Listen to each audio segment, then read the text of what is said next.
a week that seemed like it went Sunday, Friday, like mine did, but I'm excited. I'm excited in a way that I don't even know if I can really contain for the rest of the day. For today to be over so that we can move into Shabbat. I don't know. I don't know. It's a thing. So I'm making this video this morning because for two reasons. One, I have an announcement, but two, I have all these conversations regularly with my sister circle, with my friends, with people, that I converse with on a regular basis. And I'm always, like, once we get into the conversation, we're always like, oh, that was so good. That probably should have been something that somebody else should have had access to.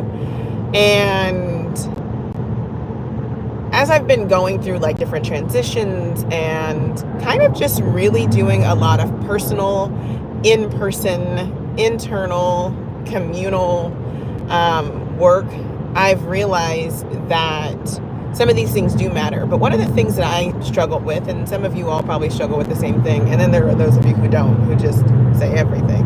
I don't get it, but hey, I'm not judging anybody. But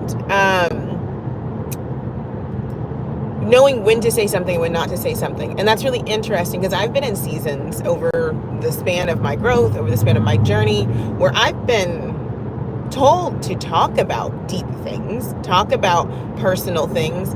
But even then, there's still like a lot of concealment as to, protecting people, there's stuff around it and so forth. So for me, who I consider myself to be transparent for the most part, for me to get into a season, and not this present one, but I'm talking about just to travel through them, through seasons of being like, I really don't have much to say. Not saying that I'm not talking, not saying that I don't read, not saying that I don't share, but I realize with so much noise going around, that sometimes it's better just to say nothing than to have the things that are deposited muddled in between people's inability to operate in discernment. And so there's like spurts of things here and there. So one of the consistent things that I have been doing, and for those of you who are on Patreon, you have access to this information, but one of the consistent things that I have been doing is the Jeremiah series. The Jeremiah series has been, for me, an absolute game changer. And I feel like for those of you who have experienced and journeyed with us through the first and second Samuel series, I would say, I can't say it's greater, but it's so fitting. It's so fitting. So we've kind of been on pause because I've been wrestling with how to present a concept. And it's not a deep concept, actually. I mean, it's deep, but it's not like, oh, why are you wrestling with that? It's the presentation. There have been a lot of things said about scripture. There have been a lot of things said about the composition of the scripture. There have been a lot of things said about the validity of portions of the scripture. But certain things have not been conveyed in a way that allow people to be active thinkers. For people to actually take into consideration what they think, to challenge what they think alongside additional information presented in a way that is not it's not argumentative, it's not in a way to try to sway somebody to another opinion. And so in the conversation I had the other day with a sister friend of mine, we talked about this getting to a point where you are solid in what you understand, you're solid in what's been revealed to you, and where you're solid in scripture. And I'm smiling because I'm thinking of the preparation for this Jeremiah 22 part 3. There's been a lot of part 1s, part 2s, part 3s in this series, which has stretched it out quite a bit. And I was going over scriptures, particularly Torah and Tanakh. So that's, prophets, writings, Torah, the law, going over the scriptures and looking at stories that I know people have heard, but not really sure if they are understanding the magnitude of what they've actually read. And as a person, you guys know there's a video somewhere in this in these YouTube streets in the cyberspace titled "Reading is Fundamental," and it's not just to poke at the fact that as a people we don't read, but it's to constantly remind us that when something is fundamental, we go back to it as a foundation. We consistently go back to that truth or to that thing to reconfirm what it is that we say we believe, what it is that we say that we understand. And as an educational practitioner, just in my, professional life, I realized how often when it comes to the fundamentals of what I believe about educational practice, that I go back and I will reread certain writers and I will reread certain journal articles and I will reread certain concepts so that I'm checking myself on if I'm aligning to what I say I fundamentally believe and how it's integrated into my practice. I know that's a mouthful, but that is the function of scripture. The scripture is just like those journal articles, just like those references, just like those educational books. And when we say that we believe and we align to something, then our job is to constantly go back and measure ourselves up to see if we're consistently practicing in the way that we say we believe. And just like anything else, right? As you get into autopilot of something, you realize, oh, I'm kind of doing this. I got a hand on it. But you tend to actually kind of deviate from the standard if you let it go on autopilot. There is nothing, and you've heard me say this in other things, whether it's calendars, whatever, there's nothing autopilot about this walk. There's nothing. There's no way of being like, set it and forget it. I learned that valuable lesson when I was raising goats. And we would go round and round and round and round and round. Because I'm like, okay, I need a watering system that allows me to automatic water. And they sell a bunch of them. And what I realized is even with an automatic waterer, you still have to check and make sure the automatic waterer is functioning.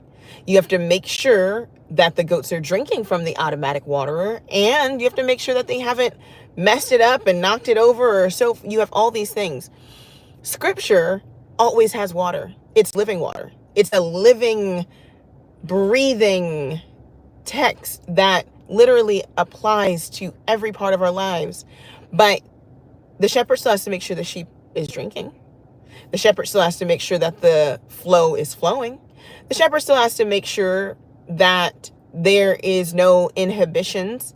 The shepherd has to make sure that their water is not contaminated by their own doing or by somebody else to kill off all the sheep. There is never a point when we handle this word that it can go on autopilot.